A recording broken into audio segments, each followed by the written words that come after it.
जय जोहार, मैं हूं तपेश जैन और अभी चैम्बर के चुनाव होने वाले हैं। चुनाव से पहले सरगर्मियां हैं, बहुत सारी चीज़ें और बहुत सारे मुद्दे प्रकाश में आ रहे हैं। हमारे साथ में पूर्व अध्यक्ष चैम्बर के पूर्व विधायक आदरणीय श्री चंद सुंदरानी जी है। क्या कुछ कहेंगे चैम्बर में जो जितनी उठापटक हो रही है और बहुत सारी चीज़ें घटना घटित हो रही है? देखिए, निश्चित रूप से कोई भी संस्था और इतनी बड़ी संस्था नियम और कायदों से चलती है और नियम और कायदों का पालन इन्होंने बिल्कुल नहीं किया। इन्होंने अपनी बपौती समझ के चैम्बर को चलाया है। 20 मार्च को इनका कार्यकाल समाप्त हुआ, 20 मार्च 2024 में, और 20 मार्च के बाद ये 3 महीना बढ़ा सकते थे, लेकिन ये समय 20 मार्च के पहले ही बढ़ाना चाहिए था।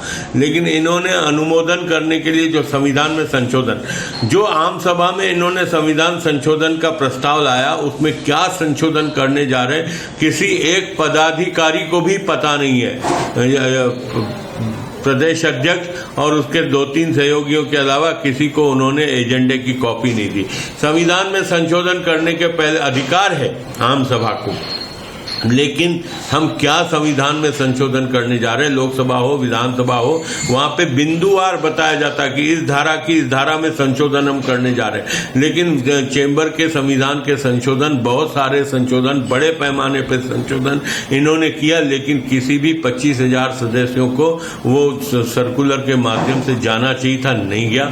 उसका फिर अनुमोदन का एक सभा होना चाहिए था, वो भी 20 मार्च, क्योंकि 20 मार्च के बाद जो इनको 3 महीना और 3 महीना 2 बार बढ़ाने का जो इनके पास अवसर था, वो इसलिए नहीं था कि कोई नीतिगत निर्णय ले, इसलिए नहीं था कि आम सभा बुलाएं, इसलिए था आम सभा भी बुलाते तो सिर्फ अपना कार्यकाल बढ़ाने के लिए बुलाते, न कि उसमें नीतिगत निर्णय लेने का। इन्होंने संविधान के संशोधन का जो पुष्टि कराने के लिए जो प्रस्ताव रखा, वो भी 20 मार्च के बाद रखा, इसलिए उसकी वैधानिकता अपने आप समाप्त हो जाती। तीसरी बात, हम कोई भी आयोजन करते हैं, 1000 आदमी, 1500 आदमी को निमंत्रण देते हैं, तो हम उस भवन की व्यवस्था देखते हैं कि यहाँ पे 1000 लोग आ गए तो 1000 आएंगे कि नहीं आएंगे, 1500 आएंगे कि नहीं आएंगे।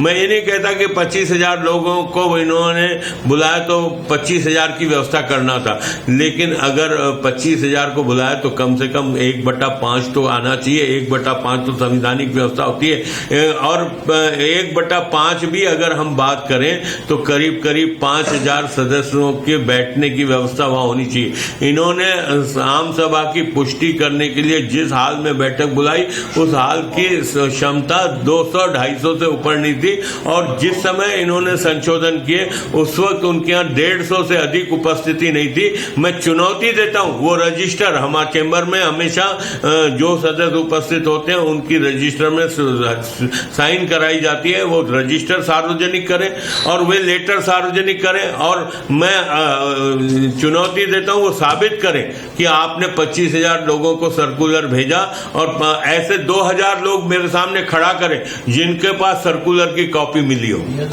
बहुत बड़ी बात है, इतने सारे आरोप हैं, ये आरोप लगातार बहुत समय तक चल रहे हैं, कोई जवाब भी नहीं आ रहा है। क्या देखिए, जवाब उनके पास है नहीं, आरोप लग रहे हैं, आरोप का जवाब नहीं देना अपने आप में मौन स्वीकृति है, आरोप को स्वीकार करना। लेकिन ये फंस चुके हैं और ये मामला हाईकोर्ट तक जाएगा। ये हो सकता मैनिपुलेशन करके रजिस्ट्रार के अपने संविधान को स्वीकृति करा ले हो, लेकिन वो संविधान को चुनौती हम हाईकोर्ट तक जाके देंगे, सुप्रीम कोर्ट तक जाएंगे, लेकिन इनके खिलाफ लड़ेंगे। ये इन्होंने एक पवित्र संस्था, जो छत्तीसगढ़ चैम्बर ऑफ कॉमर्स जैसी पवित्र संस्था, इसमें ऊपर कभी इन मुद्दों को लेकर आरोप नहीं लगा, कभी भी नहीं लगा।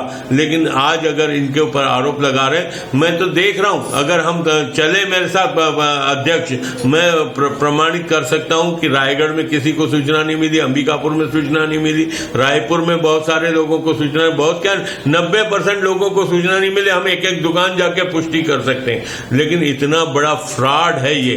मतलब मात्र संस्था हमारी है, हम व्यापारियों की एकमात्र पवित्र संस्था है, इस पवित्र संस्था के संविधान से खिलवाड़ किया है, नियमों के साथ खिलवाड़ किया है। कहीं ना कहीं भगवान को उत्तर तो देना होगा।